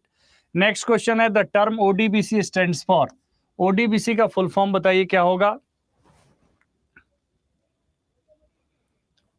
All of these क्यों नहीं होगा भैया? All of these कैसे होगा बताइए?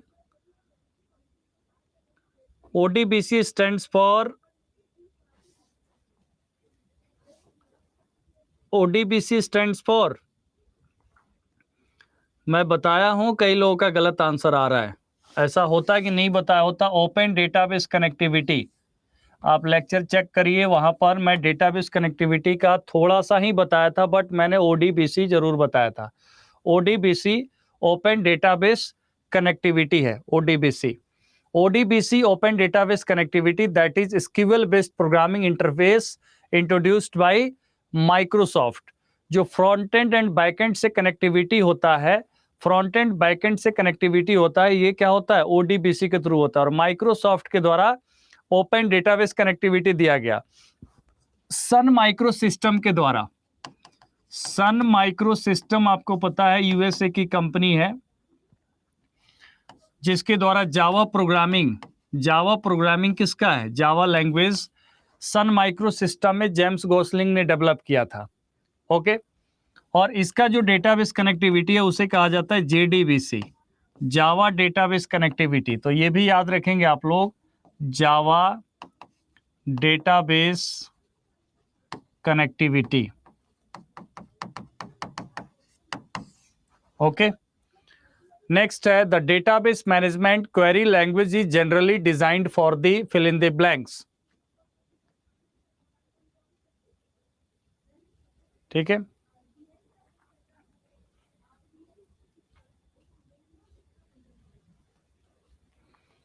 The database management the database management query language is generally designed for the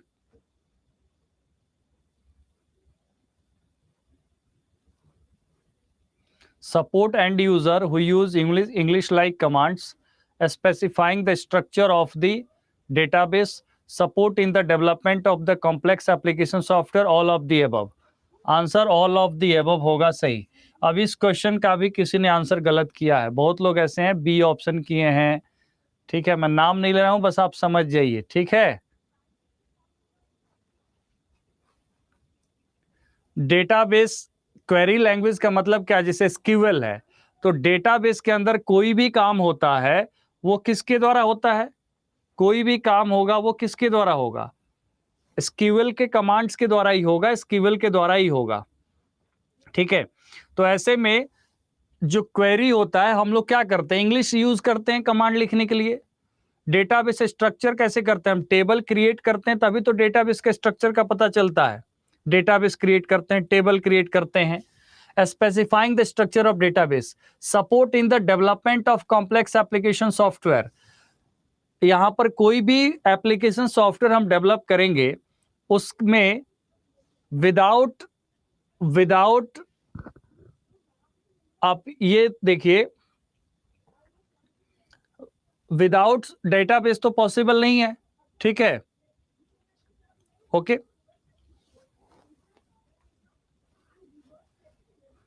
support and users who use English like commands, बिल्कुल English like commands ही तो use होता है। ये डेटाबेस क्वेरी लैंग्वेज क्या support करता है? इंग्लिश लाइक लैंग्वेज कमांड मतलब support करता है। ठीक है, तो आंसर हो जाएगा डी। नेक्स्ट है, which one of the following keyword is use to find out the number of values in a column? Total number of values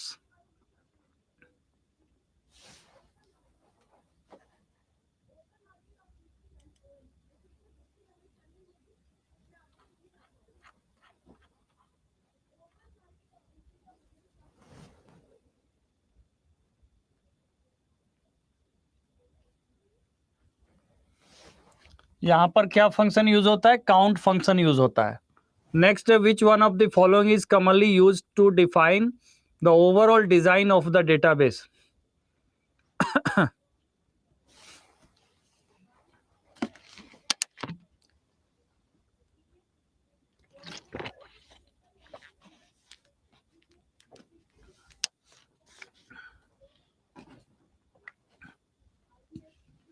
Which one of the following is commonly used to define the overall design of the database? Application program, data definition language, schema, source code, none.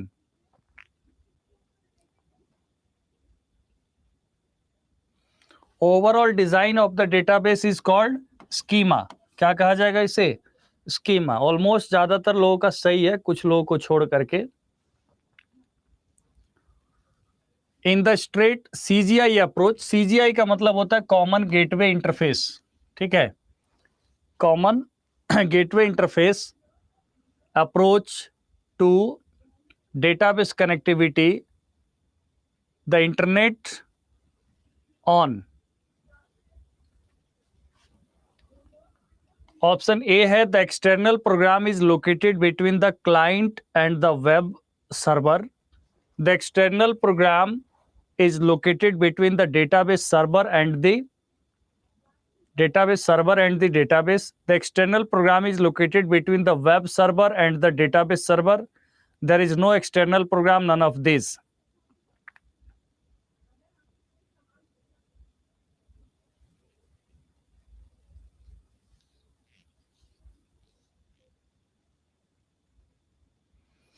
यहां पर database connectivity यहां on आगे आ गया है, on internet होगा, ठीक है।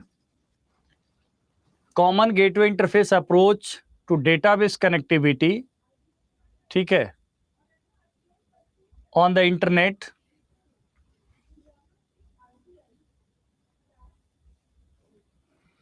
देखिए यहां पर जो आंसर जो होता है इसका, बेसिकली इसमें एक्सटर्नल प्रोग्राम जो है ये किसके किसके बीच होता है? वेब सर्वर और डेटाबेस सर्वर के बीच होता है। तो डेटाबेस सर्वर और वेब सर्वर के बीच में एक एक्सटर्नल प्रोग्राम होता है, ठीक है। वो यहां पर क्या होगा? आपका CGI अप्रोच जो होता है, कॉमन गेटवे इंटरफेस। तो इंटरफेस यहां पर किसके किसके बीच होता है? वेब सर्वर और डेटाबेस सर्वर के बीच होता है। ऑप्शन सी इसका सही जवाब होगा, ठीक है। नेक्स्ट है which of the following is correct?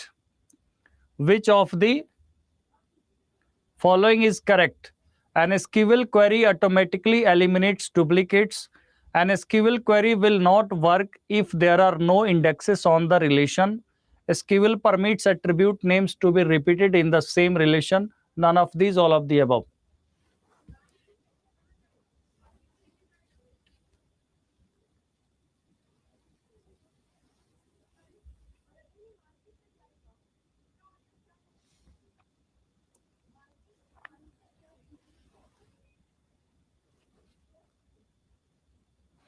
Which of the following is correct?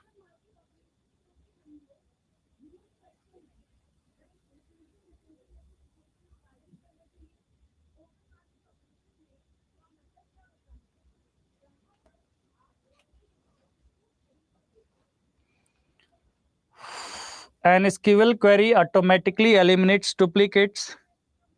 An SQL query will not work if there are no indexes on the relations. SQL permits attribute names to be repeated in the same relation.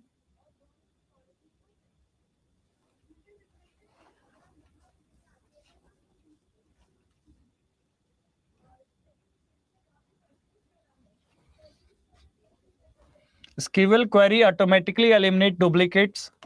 गलत है, automatically eliminate नहीं करता है। SQL query will not work if there are no indexes on the relations.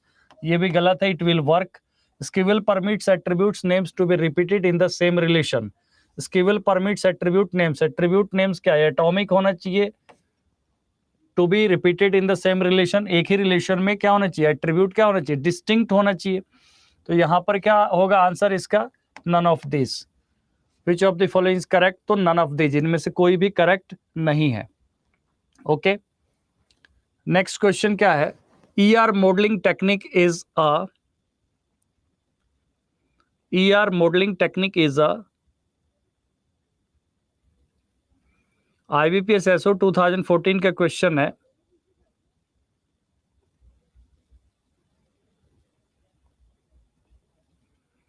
ER modelling entity relationship modelling technique क्या है? Top down approach है, top down approach. Next है arrange the following in increasing order of their size. Arrange the following in increasing order of their size.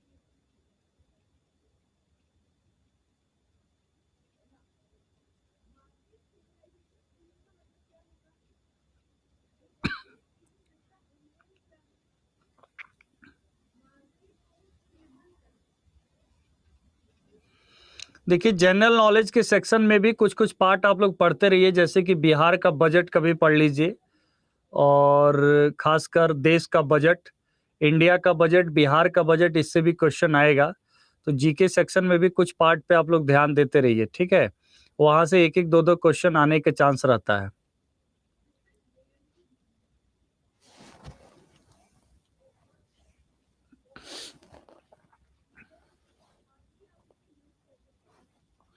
Explain field. अरे field होता है intersection of rows and column.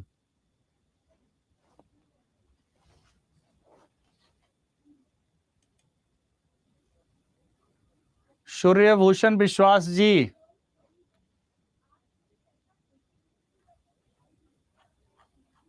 कुछ कह रहे हैं आप तो कहिए।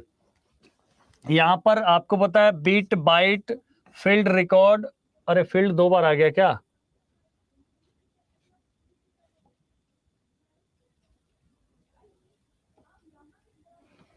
बीट बाइट, यहां ध्यान देंगे आप लोग। Bit byte field record file database, option B होगा। क्या होगा? ऑप्शन बी होगा इसका सही जवाब। ठीक है, सब लोगों ने बी किया था। ओके, हाँ। नेक्स्ट क्वेश्चन क्या है? Which of the following statement manages the changes made by DML statements. DML statements, which of the following statement manages the changes made by the DML statements.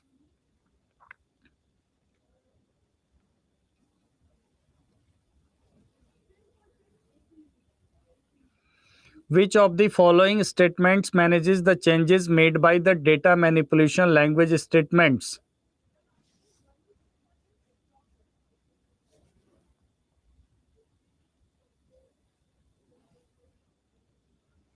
इसका answer क्या होगा? Changes made by the data manipulation language statement, इसको manage करता है transaction control language. और transaction control language का statement क्या है? Transaction control language is commit. Option D is right. Next question क्या है?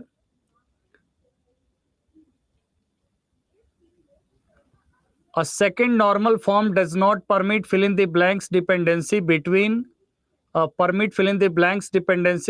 a non-prime attribute and the relation key.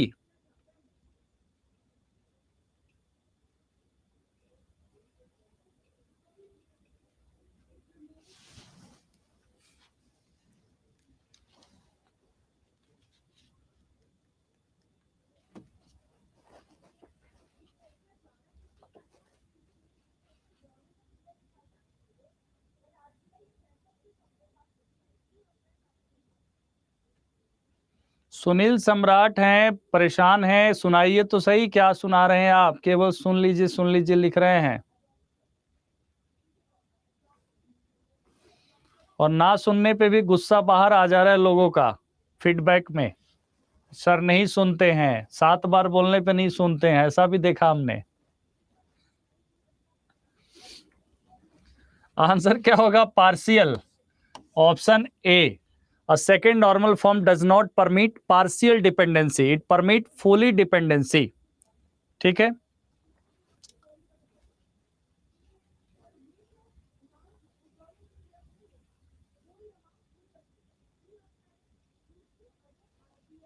Question number 36 को रिव्यू करना है। अच्छा ठीक है, मैं देख लेता हूं। क्वेश्चन नंबर 36 में विच of the following statement manages the changes made by the DML statement. Data, देखिए डेटा डेफिनेशन लैंग्वेज का काम है क्या करना? डिफाइन करना structure of the table, structure of the database. ठीक है, जब स्ट्रक्चर डिफाइन हो गया तो हम क्या करते हैं यहां पर? चेंजेस मतलब आपका डेटा मैनिपुलेशन, जैसे इंसर्ट, अपडेट।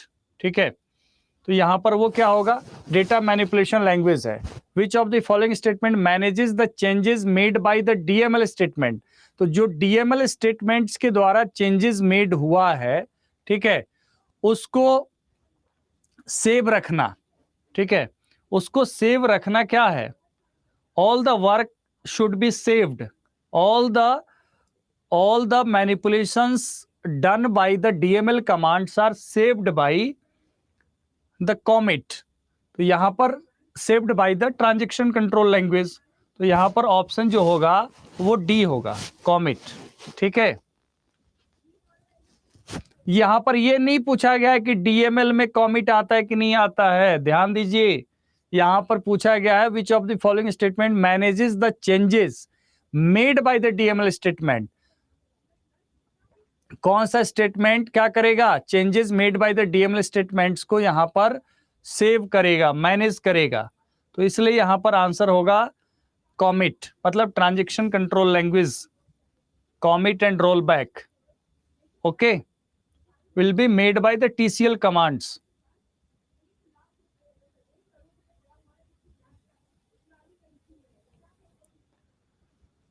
सैंतीस मैंने कल ही पढ़ाया था आपको कि यहां पर अगर सपोज ए पर डिपेंडेंसी बी की और सी की है, तो बी और सी दोनों की डिपेंडेंसी है, तो क्या होगा? पार्शियल डिपेंडेंसी होगा। मतलब डिपेंडेंसी या तो बी का डिपेंडेंसी ए पर हो या फिर सी का। यहां पर फुली डिपेंडेंसी होना चाहिए, पार्शियल डिपेंडेंसी नहीं होना चाहिए। ठीक है, कल मैंने कराया था, कल का लेक्चर देखिए। ठीक है,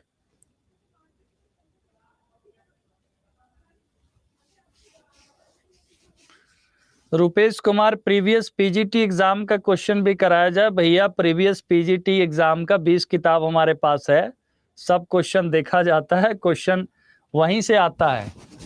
अब जरूरी नहीं कि मैं यहाँ लिखूं हर चीज में कि ये चीज है, अब ध्यान दीजिए, क्वेश्चन आता है तो वहीं से आता है।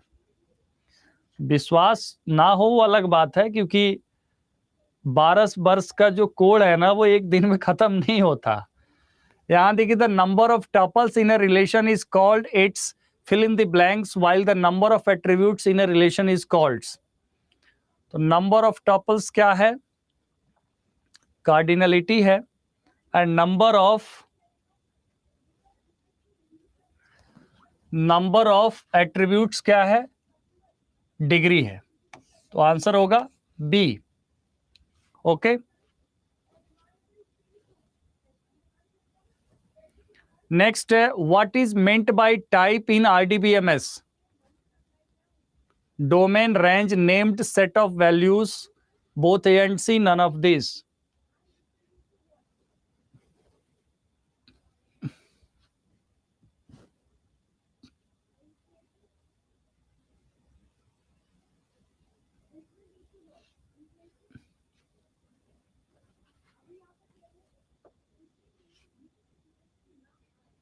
देखिए यहाँ पे टाइप का मतलब क्या होता है? टाइप मतलब डेटा टाइप। तो उसमें डोमेन में क्या होता है कि कोई पार्टिकुलर एट्रीब्यूट कौन सा डेटा टाइप एक्सेप्ट करेगा, और नेम्ड सेट ऑफ वैल्यूज भी इसके अंतर्गत आता है। जैसे अगर ईयर है तो year must be between January to December, मतलब 12 ऑप्शन के अंदर ही होना चाहिए। ठीक है। अगर हम बात करें डेट, तो 1 से लेके 30 या 31 के अंदर होना चाहिए। तो यहाँ पर डोमेन भी आ जाता है और क्या आ जाता है, नेम्ड सेट ऑफ वैल्यूज आ जाता है। ठीक है, तो ए एंड सी यहाँ पर आंसर क्या हो जाएगा, both A and C. Okay, next, what are the functions of DCL, data control language के functions, handling the authorisation aspect of data.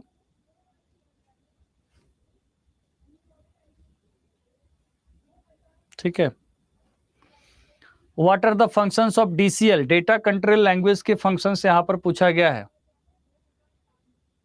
देखिए, domain and range, domain is basically the database का terminology domain होता है, range तो उसका मतलब एक हो गया ना, सिंप्लीफाइड रूप से उसको हम कहते हैं, एक सामान्य भाषा में, सामान्य लैंग्वेज में हम कहेंगे range. What are the functions of DCL, handling the authorization aspect of data, permitting the user to control who has access to see and manipulate data within the data control language में कौन कौन सा command आता है, फटाफट type करिए। तो कौन कौन सा कमांड आएगा डेटा कंट्रोल लैंग्वेज में?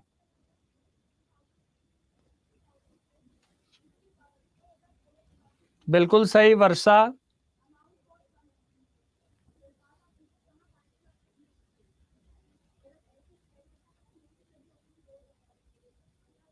कुछ लोग अभी भी कंफ्यूज हैं उसी में, ज्यादातर लोग सही बता रहे हैं, ग्रांट एंड रिवोक।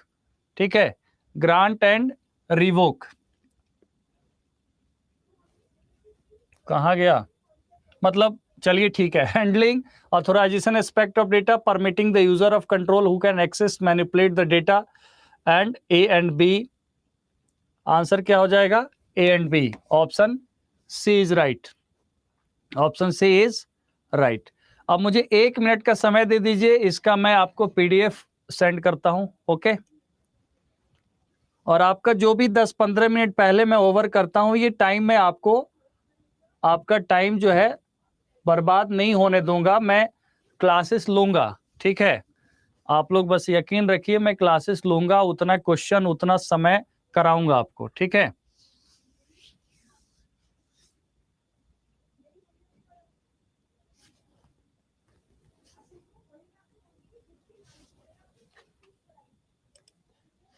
बस वेट करिए आप लोग 2 मिनट, विदाउट पीडीएफ मत जाइए क्लास से।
पीडीएफ डाउनलोड कर लीजिए, और लास्ट में मैं एक चीज कहूंगा कि आप लोग अपना फीडबैक देके जरूर जाइएगा क्लास का।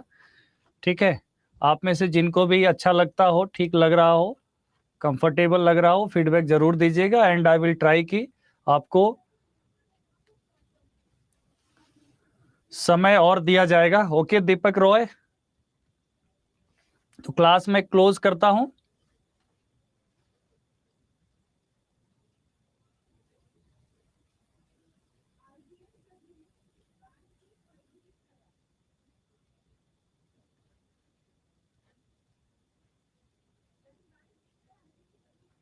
ओके, तो बाकी आप लोग की क्वेरीज कल रिजॉल्व होंगे, तो आज क्लास में क्लोज करता हूँ, आप लोग फीडबैक जरूर दीजिएगा।